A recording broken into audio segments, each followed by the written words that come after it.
Salut tout le monde, j'espère que vous allez bien. On se retrouve, oui, pour le débriefing de WW Raw. Un WW Raw qui donc était à Ontario, en Californie. Et donc il s'en est passé des choses. Là, on le regarde forcément. Avec tout d'abord un nouveau champion intercontinental. D'ailleurs, ça va être le premier sujet dont on va parler.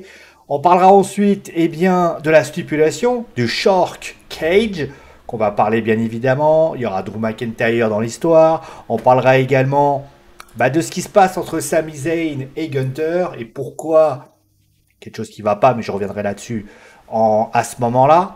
Et ensuite, on parlera bien évidemment des autres événements qui ont lieu durant la soirée, pour ainsi dire. Alors, on va commencer tout de suite avec, eh bien, le nouveau champion intercontinental, et je dois avouer que c'était une belle surprise. C'est la victoire de Jey Uso. Et oui, Jey Uso a donc remporté son premier titre solo de la WWE, c'est-à-dire le titre intercontinental. Donc il a battu Braun Breaker. Et donc il a réussi, on va parler d'abord du match. Le match en lui-même était très très bon, très très bonne qualité de la part de Jey Uso et de Braun Breaker. Même si c'est vrai qu'à un moment, Braun Breaker a vraiment dominé la rencontre, ce qui a été un peu une rencontre à sens unique. Mais je vais pas bouder mon plaisir. C'était un excellent match. Moi, j'ai beaucoup aimé ce main event. Il y a eu des moments où c'était assez serré. Et il faut quand même l'avouer que les deux ont livré une prestation de très haute volée. J'aurais aimé un match un peu plus serré dans le sens où ça n'aurait pas été un Braun Breaker qui dominait trop souvent. C'est pas la vision qu'ils ont prévue. Mais on va pas non plus se leurrer. Maintenant, forcément, là où ça a gueulé, c'est bien évidemment la défaite de Braun Breaker. Braun Breaker, aujourd'hui, a remporté cette ceinture des mains de Sami Zayn. Et il s'avère que Jey Uso, à ce moment-là, donc, la récupère. Il l'avait récupérée il y a quasiment 2 mois, enfin 1 mois et demi, 2 mois. Et donc aujourd'hui, il n'est plus champion. Alors la question qu'on se pose, alors il y a pas mal de camps, j'ai vu ça sur les réseaux sociaux. Il y a ceux qui sont contents de la part pour Jey Uso, qu'il le mérite. C'est vraiment un titre qu'il a glané et qu'il mérite. En plus, c'est finalement son premier titre solo. Et on va pouvoir savoir aussi qu'est-ce qu'il va pouvoir apporter d'un point de vue de ce titre, concrètement. Et si d'aventure, il est capable de faire beaucoup mieux, ça pourrait être pas mal. C'est l'avènement aussi concrètement d'une saison pour Jay. Jay, il était arrivé du côté de Monday Night Raw l'année dernière. Là, ça y est, c'est un peu l'avènement justement de ce titre solo qui va lui permettre justement de faire quelque chose. Après, il y a ceux qui sont, pour ainsi dire, tristes pour Braun Breaker. Braun Breaker, il est arrivé à la WWE après être arrivé à NXT, donc à Raw. Il a détenu cette ceinture 1 mois et demi, 2 mois. La WWE avait l'air de le booker comme une espèce d'armoire à glace de personnes surpuissantes. Et puis finalement, il perd face à un Jey Uso dont on ne s'attendait pas à ce qu'il perde, honnêtement. On ne s'attendait pas à ce qu'il perde. Et après, la question c'est, est-ce que je penche plus vers Braun Breaker ou est-ce que je penche plus pour Jey Uso?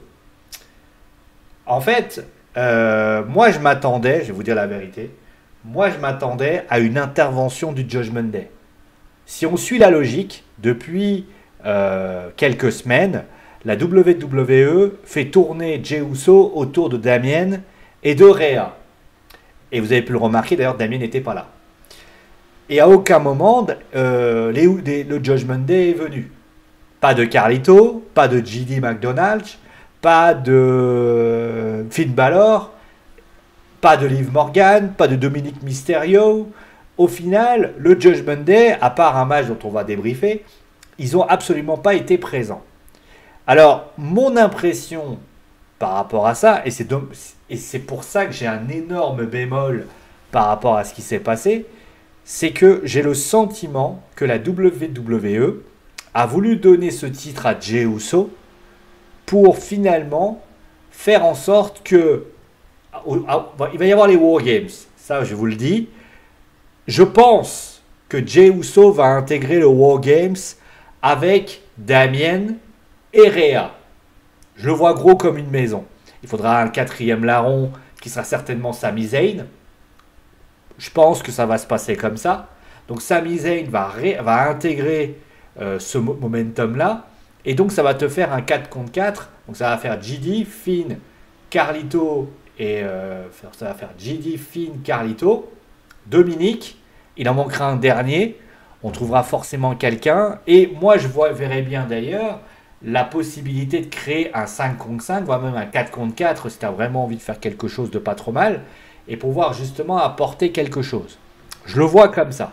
Et donc, pour pouvoir essayer d'avoir une sorte de résistance, ils se sont dit, on va faire gagner Jey Uso pour permettre à ce que Damien et Rhea, après je ne sais pas comment ça va se passer, est-ce que Rhea va prendre la ceinture ou pas, j'en sais rien. Damien, lui, n'aura pas de match. Je crois qu'il n'a pas de match, Damien. Ah si, il a un match contre Finn Balor.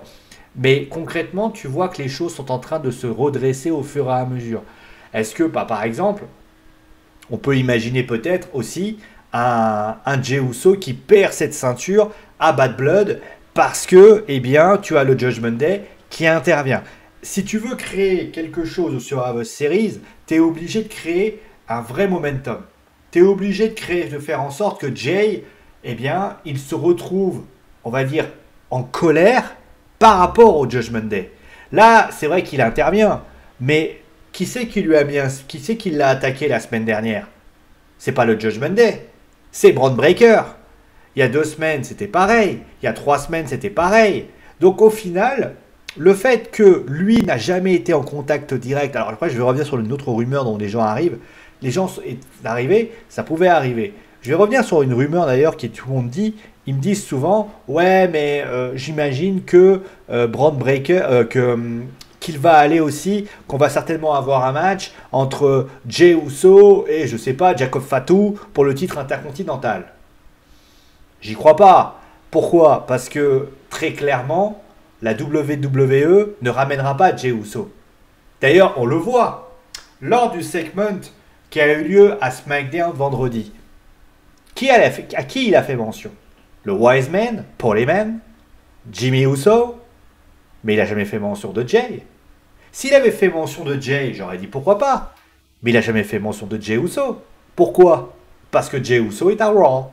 Et je pense que la WWE n'a pas pour vocation de ramener Jey à SmackDown. Vous voyez ce que je veux dire? Si tu veux faire ramener Jimmy, ok, mais pas Jey. Jey, il est champion intercontinental, ça se passe bien pour lui. Et je pense que c'est pas du tout pertinent de le faire revenir en tant que tag team, parce que là, on va refaire revenir Jimmy et Jey et les Usos, et pour ainsi dire, ça peut être une idée. Donc, c'est continuons à les séparer. Jey fait un bon boulot, et le public apprécie beaucoup. Il y aura un hit movement, et d'ailleurs, je pense aussi, pourquoi on lui a donné cette ceinture, c'est parce que je vous rappelle qu'il y a un mec qui s'appelle Bryan Danielson qui a remporté la ceinture à la AEW. Tu prends Jey, tu fais un hit movement, et ça va faire plus réagir que le yes movement. Voilà. Donc voilà ce que j'avais à dire par rapport à ça. Alors je sais que vous vous dites, ouais, mais pour Bron Breakker, c'est tellement cruel, etc. Écoutez, je pense qu'il ne... Alors, sauf si on apprend quelque chose qu'il a fait, ou un truc de comment il s'est comporté, etc., je veux bien. Mais pour l'instant, je n'ai pas eu de rumeurs. Je suis en train de regarder actuellement. Euh, a priori, il n'y a rien eu. Il n'y a rien eu. Là, il était ému. Bon, écoute. Ah, le Miz estime avoir tout fait à la WWE. Ah, il y a une vidéo YouTube qui a été bloquée par la WWE qui vient de la AEW. Sérieux? La propriété. Ouais. Ah, d'accord, il y avait des photos, ah, comme quoi. Bon, bref, moi, mon point de vue, il est là. C'est que je pense que, à un moment donné, il va certainement y avoir quelque chose, mais voilà ce qu'il en est. Parlons maintenant de ça. Alors on a compris. Alors, il y a le segment est pas mal, hein, clairement. Rhea, donc, annonce. Alors, il y a plusieurs annonces. Rhea arrive. Alors, je trouve que Rhea se remet très vite, puisque Rhea n'est plus en béquille. Comme quoi, c'est beau la vie, hein. Mais la réalité, c'est que Rhea Ripley donc annonce à Liv Morgan et à Dominique que Dominique, comme il a tendance à venir donner un coup de main à Liv Morgan, eh bien il va être sur un short match. Pour expliquer, en fait, il va être au-dessus de la cage, donc il va être dans la cage, on va le monter, et il sera au-dessus, et les deux vont observer. Alors c'est déjà, alors je crois, pour information, euh, c'est déjà arrivé. C'est déjà arrivé, hein. Clairement, c'est déjà arrivé. Je crois que celui qui m'a. Je crois. Attendez, je vais regarder. Il y a déjà eu des short match. Triple H a été dans une short match. Voilà, tout simplement. Il y a eu notamment. Voilà, ça a été mis comme ça. On a d'autres superstars qui ont été également intégrés. Il y a eu notamment Jerry Lawler aussi. Jerry Lawler qui a été positionné. Il y a eu des personnes qui ont été positionnées là-dedans parce qu'on a considéré, il y a Paul Bearer, il y a le faux Paul Bearer, je crois qu'il a été, Paul Bearer qui a été dedans. On a également, je crois que Paul Heyman a été dedans. Il y a Shayna qui a été dedans également. Donc ça, c'est une réalité. Il y a Chris Jericho aussi qui était là. Voilà, Chris Jericho qui était dans les parages aussi. Et si je me souviens bien, il y avait Paul Heyman, je crois aussi, il faudrait que je me souvienne. Donc c'est une stipulation qui existe depuis très longtemps à la WWE. Voilà, c'est une stipulation. Et en fait, on suspend un mec au-dessus. Alors, vous allez me dire, je sais que certaines personnes sont sûrement dubitatifs et se sont dit, ouais, mais quel est l'intérêt de mettre une cage à requin au-dessus? Parce que c'est vrai, ça sert à rien. Le mec, tu le prends, tu le suspends au haut de la cage, tu le suspends et au final, voilà. Bah, disons que c'est utile dans le sens où déjà, bah, Dominique est un peu, sans offense, est un peu le clown de service. C'est un peu celui qui, avec Liv Morgan, c'est un peu celui qui fait un peu le gogol. On est un peu toujours en train de le chambrer. On est toujours en train de se foutre un peu de sa gueule.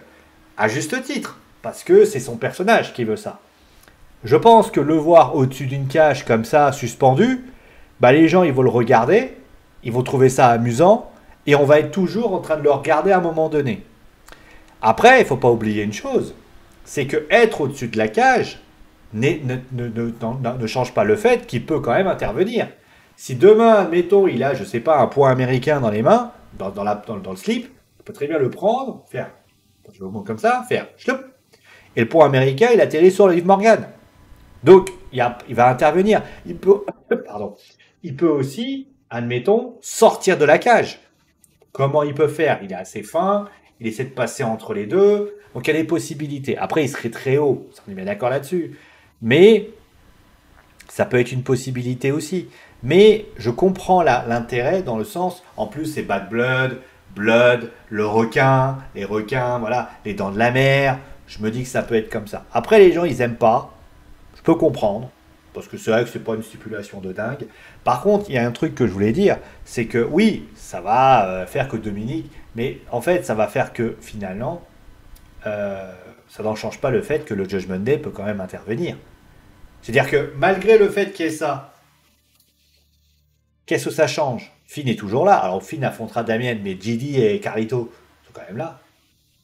Alors oui, on va dire oui, mais c'est pour ça que je dis, on va attendre un peu, mais moi, mon point de vue, c'est que j'ai trouvé que ce segment était pas mal. En fait, la cage à requin a un côté plus utilitaire qu'autre chose. Et ça, forcément, c'est quelque chose qui peut être pénible. Voilà. Bon, on va parler de ça. Alors, le match en lui-même était très bon.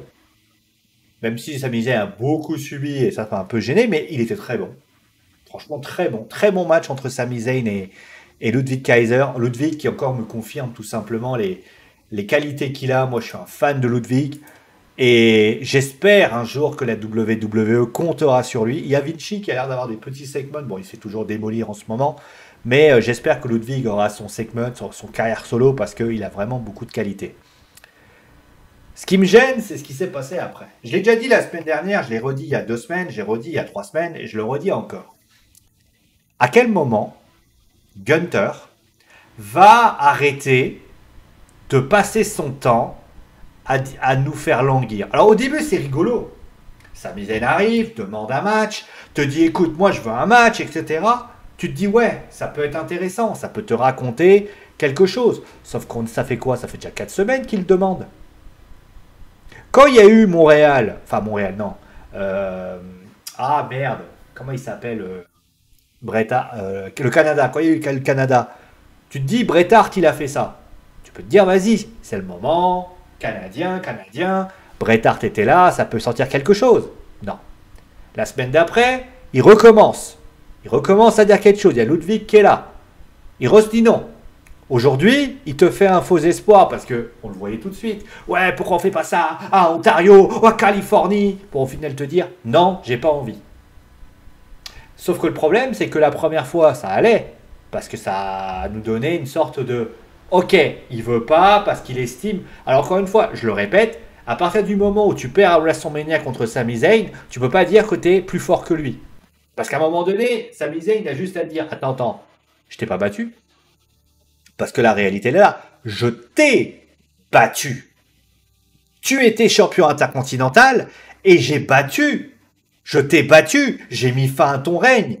Donc je t'ai, entre guillemets, montré ce qui était possible. Moi, ce qui me gêne, et à la limite, je veux bien.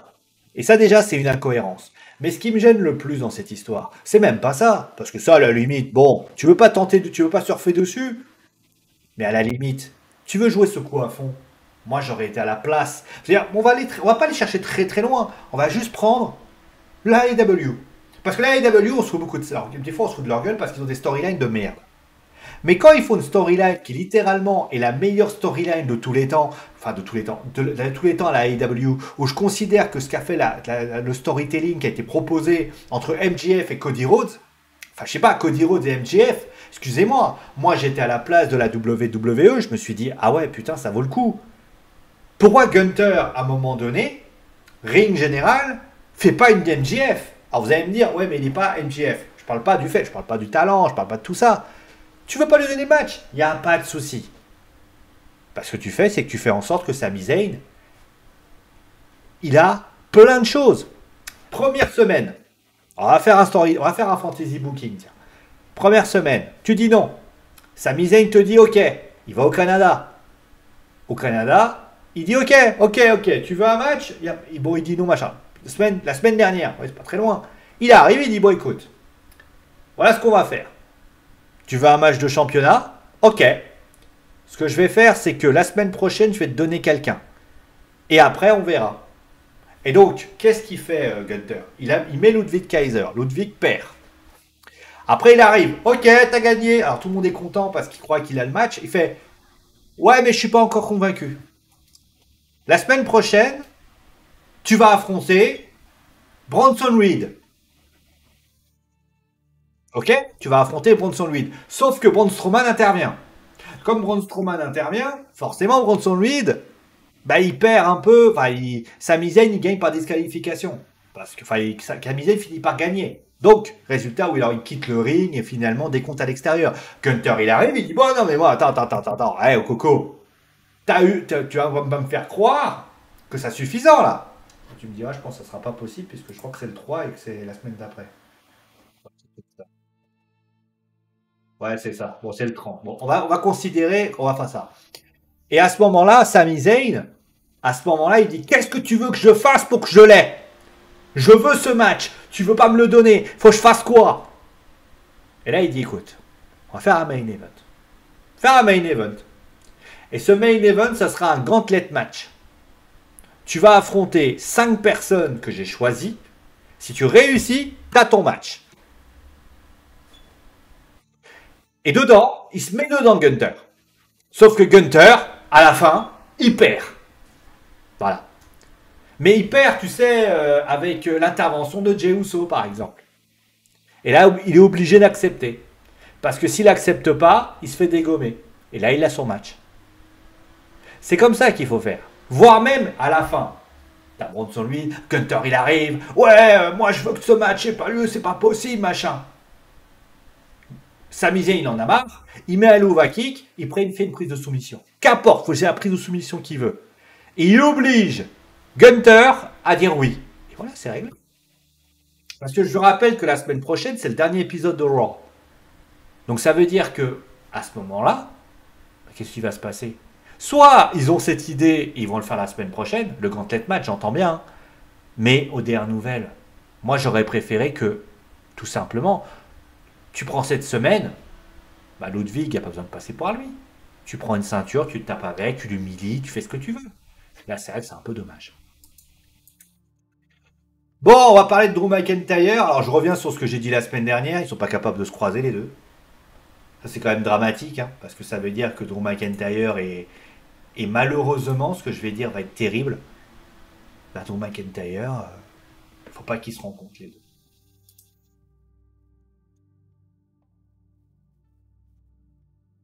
Bien, hein. Mais on peut m'expliquer pourquoi? Est-ce qu'on peut m'expliquer pourquoi? Parce que moi, je comprends pas. Je ne comprends pas. J'ai pas d'intérêt à ça. Je veux une confrontation entre les deux. Vous allez me dire, ouais, mais la semaine prochaine, ça va arriver. Ah, mais c'est trop tard. Ils s'envoient des fions, les deux. Ben, voir, je sais pas, une petite confrontation. Je trouve ça pas ouf. Donc voilà. Après, c'est mon avis, encore une fois. Vous allez me dire, oui, mais c'est pas comme ça que ça marche. Mais j'aurais préféré une confrontation. Là, il n'y a pas de confrontation, il n'y a pas de. Il y a pas telle chose. Je suis un peu déçu. Voilà. Après, il y en a qui vont me dire oui, mais c'est la réalité qui veut. Je sais pas. Moi, je pars du principe, il faut montrer quelque chose d'autre. Il faut montrer plus. Là, il a juste répondu, en fait. Ok, oui, bah, je te ferai saigner. Génial.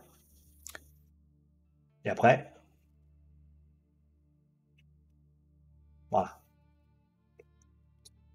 On va parler après du reste. Bon, le match entre Dragon Lee et Carlito, je dirais la vérité, moi, ça m'a fait. Je vais être sincère avec vous, hein. Moi, ça m'a fait ni chaud ni froid. J'ai regardé le match, j'étais content.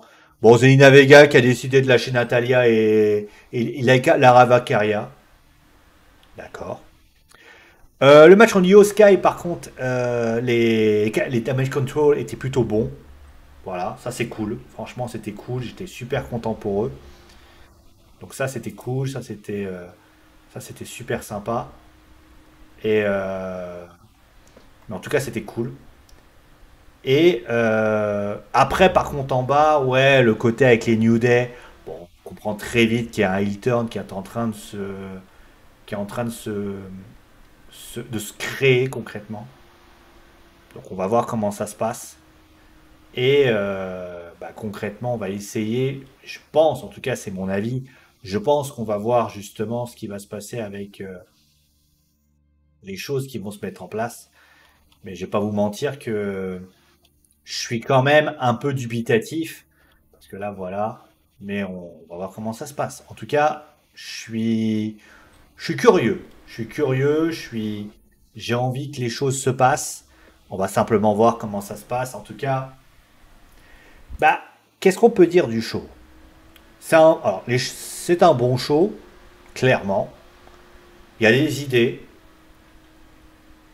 mais c'est. Comment vous expliquer? Est-ce que je suis satisfait des idées? C'est ça la question. Parce qu'on peut toujours dire oui, mais voilà. Je suis, je suis perplexe. J'ai l'impression que la WWE, et c'est pour ça que je vais leur laisser une chance. La semaine prochaine, c'est Bad Blood. Et le problème, c'est que ce qui me fait peur, c'est que la semaine prochaine, c'est Bad Blood. Donc, ça veut dire que la WWE, concrètement, a déjà proposé un Last Man Standing match. Ils veulent proposer autre chose. Moi, la réalité, j'ai très, très peur de la finalité. Tu vas savoir que Sami Zayn va avoir un match la semaine prochaine, et il y aura des rivalités qui vont se mettre en place. Mais je trouve que c'est encore une fois, c'est étiré en longueur. C'est dommage. Je pense qu'il va falloir faire mieux et mettre les choses à plat. Parce que là, je suis très perplexe. J'ai l'impression que la WWE fait pas des mauvaises choses. Tu vois où ils veulent, tu as l'impression de te dire, ouais, ils savent où ils veulent en venir et tout. Et quoi? Je suis désolé, ça manque de. Il manque quelque chose. Il n'y a pas des fausses. En fait, c'est ça qui est terrible. Il n'y a pas des fausses notes. T'as pas l'impression de te dire, putain, là, ils sont trompés, ils auraient dû faire comme ça, ils auraient dû faire comme ça. Là, t'as surtout l'impression de te dire, ouais, mais est-ce que ça aurait pas été mieux? L'affaire avec Sami Zayn, c'est trop long. Et ça en devient presque indigeste. Donc, moi, mon point de vue, c'est, il va falloir faire mieux. Je sens qu'il y a une amélioration. Et c'est pour ça que d'ailleurs, c'est bizarre. Le show est bon. Et franchement, il se regarde. Franchement, moi, j'ai pas pris, je me suis amusé à le regarder. Mais quand tu prends du recul et que tu essaies de l'analyser, tu te dis, ouais, enfin, il y a quelque chose qui cloche. Et ça, c'est gênant. Voilà. Merci à vous d'avoir suivi l'émission. Portez-vous bien. On se retrouve très très vite pour une nouvelle émission sur Wrestling Football. D'ici là, portez-vous bien et ciao.